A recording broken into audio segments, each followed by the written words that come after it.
Well, what a day it had been. Orbie wore pretend glasses with a fake nose, but everybody still knew who he was. Katie dropped her tissue paper parachute through the banister, and it landed right on top of Dad's head. And they both drew such funny pictures of each other that Mom laughed. Actually, today was a rather special day. Katie wanted to make the lunch while Mom sat on the couch and relaxed. Mom thought it was a lovely idea and agreed in a minute. Katie brought her glasses, the new book she was reading, and a big, tall glass of orange juice. Mom told them absolutely not to touch a knife because knives are dangerous, and not to use the stove. They must call her if they needed help with those things. Katie and Orbie agreed. "I'll wait for my surprise lunch with delicious anticipation," Mom told them as she licked her lips. And she picked up her book and began to read. In the kitchen, Katie and Orbie whispered about what delicious things they could make. They thought of making pork chops, and they thought of making peanut butter sandwich people with cookie cutter. But finally, Orbie had a wonderful idea. Pizza! Katie loved it, and luckily, Mom loved pizza too. Katie washed her hands and counted what things go in a pizza. 1, Katie said, we need a pizza crust. 2, we need tomato sauce. Then we need cheese. Then we need everything else. Katie and Orbie hunted for the pizza crust. It wasn't in the fridge, and it wasn't in the jam cupboard. And it wasn't even in the bread box. Mom heard some cupboards opening and closing, and she called to see if she could help. All she heard was giggles and a shuffling sound. There were no pizza crusts. Katie told Orbie that Mom always said that a good cook improvises. Orbie made all kinds of, I don't know what that is, noises. So Katie told him it meant that a good cook makes it a different way if they don't have some of the right stuff. That was when Orbie thought of bread. Bread was almost sort of, in a way, like crust, and it had a crust on it. So here's what they did. They took the pizza pan from the oven drawer, which was safe because the oven was not turned on. Then they took a loaf of bread from the bread box and then put the bread in circles on the pizza pan. They stuck one in the middle to cover the hole. I'll bet you know that this made a bump in the middle, but Katie told Orbie that when you're improvising, a bump was okay. Orbie looked at Katie and snortled with a smile. "I'm glad you're my friend because you know everything." Katie started hunting for the tomato sauce. The tomato sauce wasn't in the fridge. It wasn't in the spice rack. And although Chance thought it was near her treat box, it wasn't. Orbie gave Chance a treat anyway for trying to help. When Katie opened the vegetable drawer, her eyes lit right up. She told Orbie that they would have to improvise again, and she pulled out 4 fat tomatoes. This was a very smart thing to do because tomato sauce comes from tomatoes. Orbie wanted to wash the tomatoes because you always wash things that are grown. So Orbie pulled a chair over to the sink and started washing right away.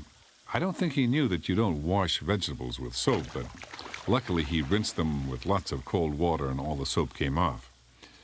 Katie said he did a great job, and Orbie just glowed. Now, the problem was that Katie and Orbie didn't want to ask Mom anything until they were done, and the time had come to cut the tomatoes. Orbie opened up the knife drawer and looked in. They looked at each other, and then Katie had another idea. What about the juicer they used to make lemonade? It wasn't a knife, and it wouldn't cut them. Katie pulled it out. Orbie put the tomato on the top of the glass juicer bowl and pushed down. Nothing happened. The tomato didn't do anything. Katie told Orbie that Dad twisted it, so Orbie twisted it, and splat! There went the tomato. She took the pierced tomato off and put it on the bread pizza crust, and she opened it up with her fingers and laid it out like a flower. When all the tomatoes were on the crust, Katie headed back to the fridge for cheese. They couldn't cut the white cheese, but the orange squares didn't need any work, so they used them. The pizza was starting to look good. Orbie was trying to decide what else they would put on top. Orbie loved spaghetti, so he took some out of the box and stuck it on top of the cheese pieces. Katie didn't think that spaghetti went on pizza, But Orbie reminded her that they were improvising. Now, this is where everything started to fall apart. You see, Katie loved peaches, and she thought that if they were improvising, peaches would probably be a yummy thing to add. Orbie pointed out that lettuce was very good for you, and he put that on top too. Then mayonnaise, Katie blobbed some on top, and then Orbie wanted ice cream, but Katie reminded him that it would melt. So instead, he topped the mayonnaise off with chocolate chips. The word chips made Katie think of potato chips, and she thought they might be delicious on the pizza too, so she added some of them. Then she thought they had better add something that was good for them, so she opened up the fridge, and there was Mom's jar of chopped vegetables. Katie took out some carrots and some celery and put them on top. Now they needed something to hold the whole thing together, because, as you can imagine, things were starting to fall off the big bump and slide down. Orbie had a great idea. Peanut butter was very sticky and would work perfectly. They stuck the pizza together with peanut butter, and finally it was done. Katie and Orbie thought it looked like the very best pizza in the whole world. They called Mom in to put it in the oven because that's what you do with pizza, and Mom hurried in. Well, Mom stopped short when she saw it, and she didn't quite know what to say for a minute, and then she turned on the oven and put their wonderful pizza in. Katie and Orbie could barely wait for it to be ready. Mom set the timer, and they both watched it until Orbie's eyes crossed. And finally it binged. The lettuce was all dry and crackly, and the peanut butter and vegetables sort of slid apart.